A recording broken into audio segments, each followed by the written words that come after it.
ગત 5 ઓગસ્ટે દિલ્હીમાં શેખ હસીનાની પ્રેસ કોન્ફરન્સથી બાંગ્લાદેશના વડાપ્રધાન તારિક રહેમાનની ભારત મુલાકાતને લગતા રાજકીય રહસ્યમાં વધારો થયો છે અને પડોશી દેશે શરત મૂકી છે કે વડાપ્રધાન તારિક રહેમાનની ભારત મુલાકાત ત્યારે જ શક્ય છે જો ભારત ભૂતપૂર્વ વડાપ્રધાન શેખ હસીનાને પ્રત્યાર્પણ કરે. ઢાકાએ ભારતને દ્વિપક્ષીય સંબંધોમાં સુધારો અને મુલાકાત માટે અનુકૂળ વાતાવરણ બનાવવાનું કહી તાત્કાલિક નક્કર પગલાં લેવા વિનંતી કરી હતી. એક મીડિયા અહેવાલ અનુસાર બાંગ્લાદેશના વિદેશ મંત્રાલયના એક નિવેદન મુજબ બાંગ્લાદેશના વડાપ્રધાન તારિક રહેમાનની ભારત મુલાકાત અંગે બંને દેશો વચ્ચે અઠવાડિયાથી વાટાઘાટો ચાલી રહી હતી, પરંતુ 5 ઓગસ્ટના નવી દિલ્હીમાં શેખ હસીનાની ખુલ્લી પત્રકાર પરિષદથી આ પ્રક્રિયામાં ગંભીર મુશ્કેલીઓ ઊભી થઈ છે. વધુમાં જણાવ્યું હતું કે બાંગ્લાદેશ માટે આંતરરાષ્ટ્રીય ગુના ટ્રિબ્યુનલ દ્વારા જો ભારત સરકાર માનવતા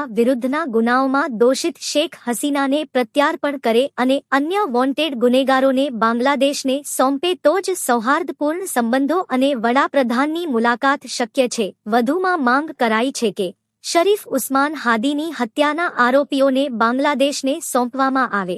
બાંગ્લાદેશ સરકારે કહ્યું છે કે તે આ માંગણીઓ પર નવી દિલ્હીના ઔપચારિક પ્રતિભાવની રાહ જોઈ રહ્યું છે.